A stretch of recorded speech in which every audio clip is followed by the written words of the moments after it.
안녕하세요. 팀TV입니다. 오늘은 국제 결혼에 있어서 나이 차는 어느 정도가 적당할지 알아보도록 하겠습니다.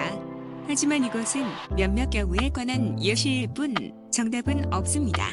중요한 것은 누군가를 선택하기 전에 자신이 어떤 사람인지를 알아야 자신에게 맞는 여성을 찾을 수 있겠죠. 또 남성분들이 사진을 보고 선택했다고 해서 그 여성분들이 전부 동의하는 것은 아닙니다.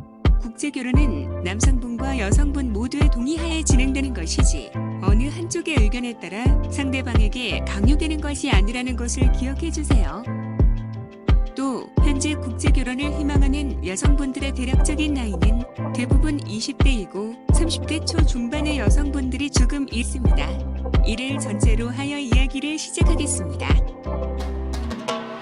본인 나이를 기준으로 성격이나 환경 등 모든 것을 제외하고 단순히 나이만 생각한다면 현재 대부분의 베트남 여성들도 20살 이상 차이 나는 것을 좋아하지 않기 때문에 가능한 20살 차이가 나지 않는 여성분을 선택하시는 것이 성공할 가능성이 높습니다. 물론 그 이상 차이가 나도 국제결혼이 가능하고 30살 이상 차이가 나도 아이를 낳아 행복하게 사시는 분들도 계십니다. 하지만 그 확률이 낮고 과정이 좀 더 복잡하기 때문에 추천하지 않는 것이죠.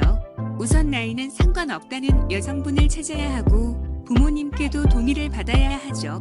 이러한 과정을 거쳐 성혼한 뒤 결혼 비자를 신청하게 되면 결혼에 대한 진정성 문제로 더욱 꼼꼼하게 심사가 이루어집니다. 현지에서뿐만 아니라 한국에서도 신랑님의 집에 직접 찾아와 정상적인 결혼 생활이 가능할지를 확인하죠. 더 많은 심사 기준을 가지고 진행하다 보니 당연히 심사 기간도 길어집니다. 다른 분들보다 반년 이상 길어질 수 있는 상황인 것이죠. 이러한 문제 때문에 가능한 20살 이상 차이가 나지 않는 여성분들을 추천하게 됩니다. 그러다 보니 30대부터 50대 초반의 남성분들이 많이 관심을 갖게 되죠. 하지만 앞서 말씀드린 것처럼 불가능하지는 않기 때문에 나이가 더 많으신 남성분들도 많이 도전하십니다. 결론은 나이는 상관없지만 상황에 따라 성혼 가능성이 달라질 수 있다는 것이죠. 20대 남성분인 경우 연애가 아닌 국제결혼에서는 오히려 성혼 가능성이 떨어질 수도 있습니다. 국제결혼의 특성상 여성분들은 안정적인 생활을 원하는데 젊은 남성의 경우 경제적으로 아직 여유롭지 않을 것이라는 선입견이 존재하기 때문이죠. 이 경우 남성분이 여행이나 일상생활에서의 사진들을 가져오셔서 프로필과 함께 같이 어필한다면 선입견을 바꾸는데 조금 더 도움이 되겠죠. 30대, 40대 남성분의 경우 국제결혼을 하시기엔 가장 좋은 나이라고 말씀드릴 수 있는데요.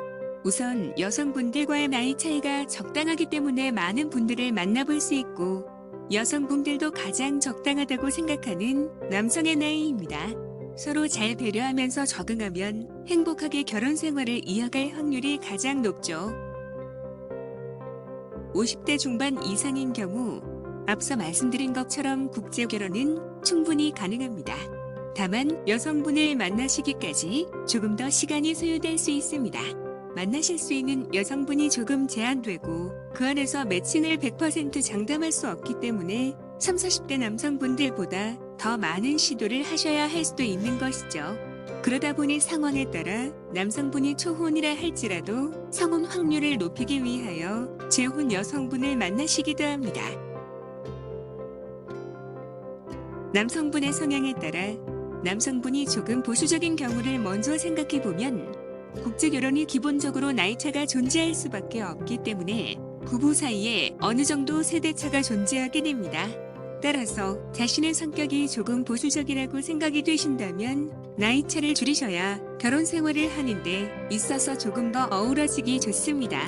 반대로 남성분이 조금 개방적이고 젊은 마인드로 생활하는 분이시라면 나이차가 조금 더 나더라도 세대 차이를 극복하시기 상대적으로 수월하겠죠. 경제적인 여유가 있는 경우 만약 남성분이 한국의 평균 이상의 경제력을 가지고 계시다면 당연히 더 유리하겠죠. 국제결혼이 아니더라도 또 맞선이 아닌 연애를 한다 하더라도 경제력은 무시할 수도 없고 현실이기 때문입니다. 경제력이 없는 경우 굳이 베트남 여성들이 한국 남성들과 맞선 볼 이유가 있을까요? 단순히 헬료 때문이라고 말하기엔 부족함이 있죠. 이러한 현실 때문에 정부에서도 국제결혼을 희망하는 남성들의 소득 요건을 확인하고 일정 수준 이상이 되어야만 배우자를 초청할 수 있도록 하는 것입니다.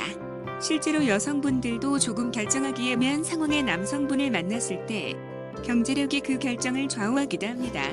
혹 돈만 밝힌다고 말씀하시는 분들도 계시겠지만 반대로 이것은 여성들도 배우자와 함께하기 위해 고민하는 것을 의미하기도 하죠.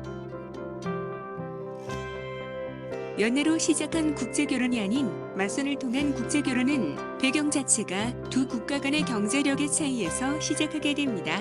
한국에서보다 더 높은 확률로 성혼할 수 있다는 남성들의 기대와 여성들의 안정적인 경제력에 대한 기대 심리에 의하여 생겨난 것이죠. 그럼 인물 좋고 젊고 돈이 많으면 무조건 국제결혼에 성공할까요? 국제결혼은 단순히 성혼 자체만을 말하는 것이 아닙니다. 결혼 후 행복하게 사는 것이 목표인 것이죠. 어리고 예쁜 여성을 만나 결혼했지만 행복을 느끼지 못한다면 의미가 있을까요? 오늘의 주제인 국제결혼의 적당한 나이차는 정답이 없습니다. 연령대별로 정리를 하긴 했지만 일반적으로 이렇다는 것이지 무조건도 아니며 그 외의 경우도 상당히 많습니다. 중요한 것은 상대 여성이 본인에게 무조건 맞춰주는 것이 아니라 신랑과 신부 모두가 행복할 수 있도록 서로 얼마나 노력할 수 있느냐겠죠. 이상 팀TV였습니다. 감사합니다.